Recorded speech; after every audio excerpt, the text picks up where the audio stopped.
So for today's video is we are going to review a platform na kung saan it claims na mabibigyan tayo ng high reward in just a short period of time. Kaya naman if you want to know more, I just want you to stay tuned until the end para wala kayong ma-miss na kahit anong information.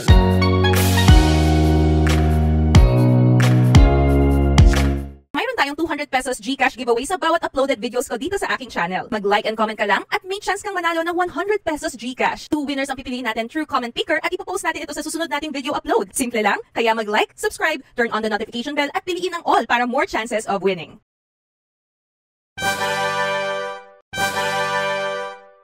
So the platform that we are going to talk about right now is Stockity.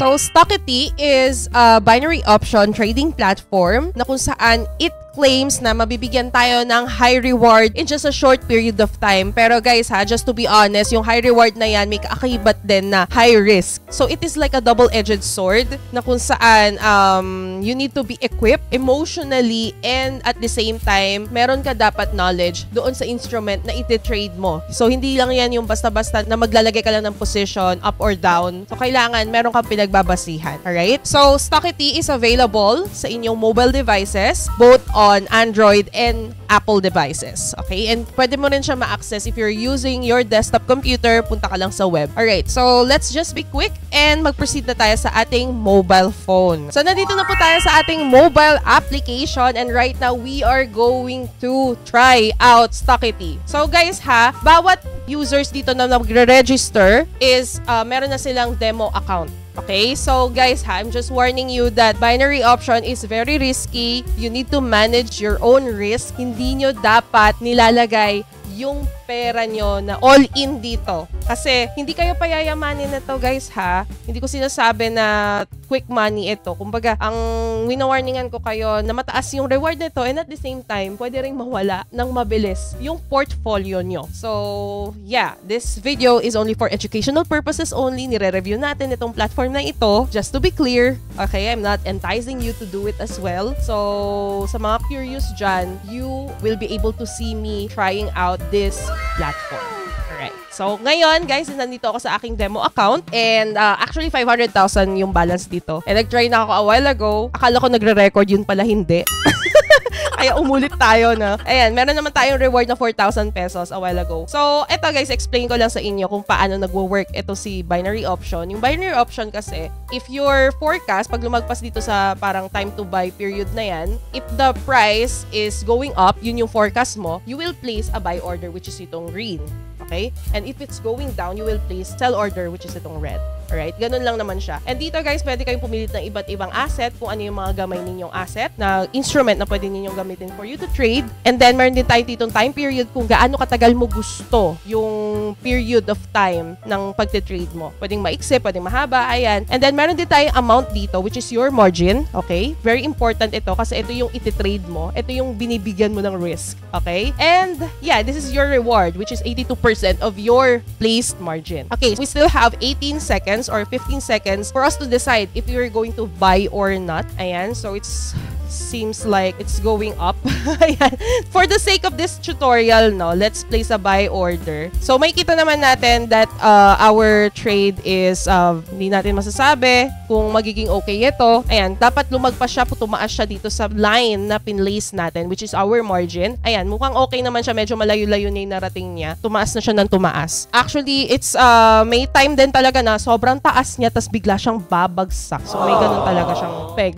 Kaya medyo nakakaba pa rin. Hindi ka pa rin pwede makampante. And pag lumagpas na siya sa red line, is makukuha niyo na yung reward po ninyo. So, yung naging reward ko dito is around 4,100. Yung 9,100 na yan is kasama na po yung margin na tinrade ko a while ago. So, that is my experience with my demo account. I already gained a reward of 4,100 in just a short period of time. Pero guys ha, just to be clear and I just want to warn you na yung 5,000 ko a while ago na amount na tinrade is pwede ring mawala in just a short period of time. Ayan. So, ayan, kung decided na ako na mag-deposit for an amount, click natin tong deposit and meron silang mga iba't ibang payment option na available and very convenient sa mga Pinoy, no? Like me. Ayan. Meron tayo ditong GCash, CoinsPH, Tether USDT, and meron din tayo ditong internet banking, which is the online banking na available din dito sa Pilipinas. Okay? So, ayan.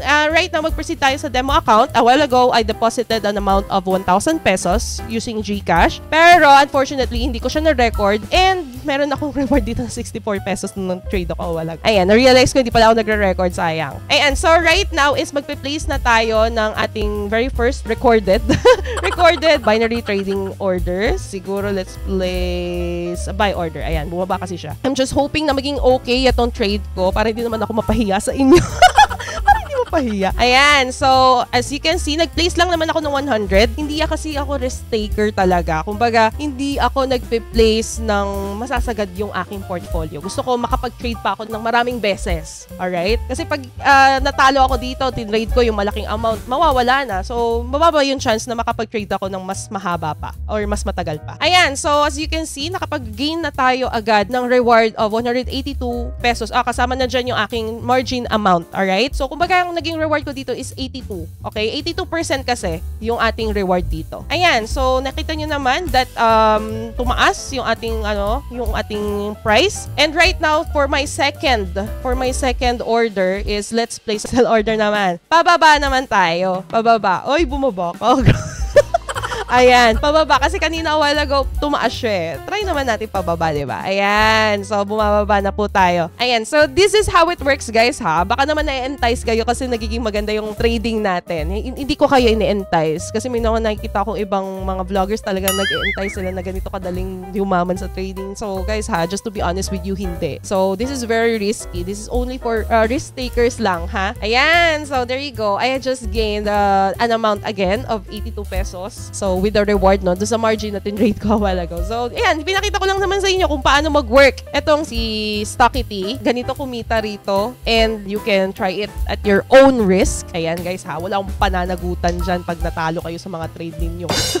Kumbaga, ni-review lang naman natin itong platform. So, based on my review naman, makikita ko na very user-friendly naman. Madali lang, no? Maglagay ka lang, mag-tap-tap ka lang, ganyan. So, hindi siya yung very complicated na marami kang numbers na makikita dito sa trading platform nila. So, ganun naman kasi talaga ang binary option. Kumbaga, less complicated. Basta mag-place ka lang and then that's it. Boom, ganun. Ang downside lang sa binary option or dito sa ganito klaseng trading platform is very risky. Hindi ka makapag-place ng stop loss, hindi ka makapag-place ng take profit. Pag hindi na maganda yung trade mo, hindi mo pwedeng i-stop. Okay? Dapat ma-accumulate mo yung time na yon. Kung ano yung time, contract kasi yan. Kumbaga nakakontrata ka, dapat malagpasan mo yon. And kung talo yung trade mo, wala ka nang magagawa. Okay? Kaya ang pinaka-risk management lang natin dito is mag-place lang ng siguro let's say 10% margin in each trade. Okay? Para mas makapag-trade pa kayo ng maraming beses. Kasi pag, kunyari, itong balance ko, nag-trade ako 1,000 pesos tapos natalo, edi wala na, diba? Ganun na lang yun. So, that's it. That's how it works, guys. Ganun lang po kasimple itong binary option trading. Ngayon, kung decided ka, enjoy the risk. Okay? Kayo nang bahala, no? Hindi ko kayo ini-encourage talaga na i-try ito kung medyo gipit kayo sa pera. Kung may extra ka lang na pwede mong i-risk, yun, pwede kong mag-try. Okay? So, yun, ganun lang naman siya. That's it. That's how it works. And for you to deposit via GCash. And now, talking about deposit, let's talk about the withdrawal. So, punta tayo dito sa profile natin. May kita natin yung ating balance dito na 1,228 pesos. Click natin yan. Here are the option for you to withdraw your funds. So, maglalagay kayo ng payout amount ninyo dito. And then, ang withdrawal method available natin dito is via Tether Wallet, USDT. So, ito guys ha, may USDT po sa PDAX, sa Binance. Tapos, pag kayo nakapag-deposit doon, pwede nyo siyang i-sell via P2P sa GCash. So, yun lang, no? Medyo comment ko dito kasi wala silang withdrawal ng GCash. May deposit sila pero wala silang withdrawal ng GCash, which is unfortunate, di ba? Nakakalungkot lang. Kumbaga, dadaan ka pa sa third-party platform which can cost you transaction fees, di ba? So, yun lang yung comment ko dito sa platform na to. Kasi honest review naman tayo, di ba? Nakakalungkot lang. Sana may GCash na rin na withdrawal. So, let's just wait, no? Baka magkaroon naman sila ng update. And meron din sila dito via bank card.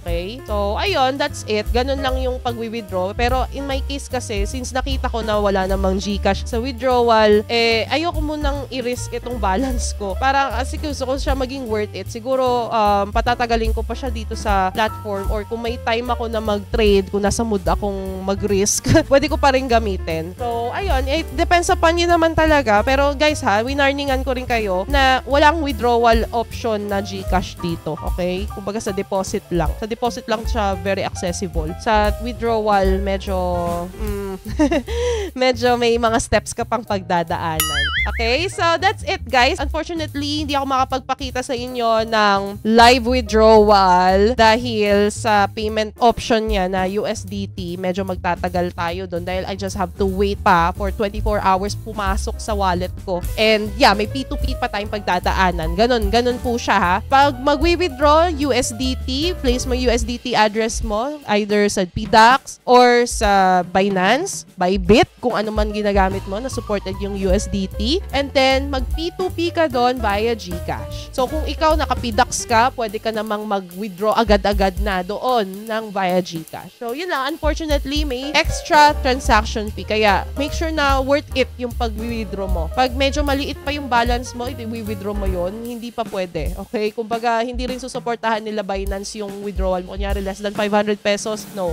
Hindi susuportahan ng USDT yung ganong amount. Okay? So, there you go, guys. Tell me what you think about this platform. Is it worth it? Is it worth the try?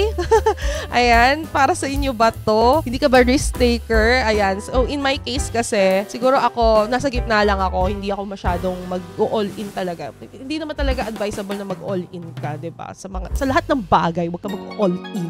Oh my God. Huwag mo ibigay lahat. Magtira ka ng sayo. Yung parang, magmamahal ba yan? Ayan. So, comment down on what you think and malay nyo, isa kayo sa manalo ng 100 pesos GCash. Dalawang pipiliin natin via random comment picker. So, yun lang naman guys, and thank you so much for watching this video. And kung na-enjoy nyo ito, give this video a like and subscribe to my channel. Click on the notification bell para ma-notify ka sa aking mga uploads. So, have a nice day. God bless and goodbye!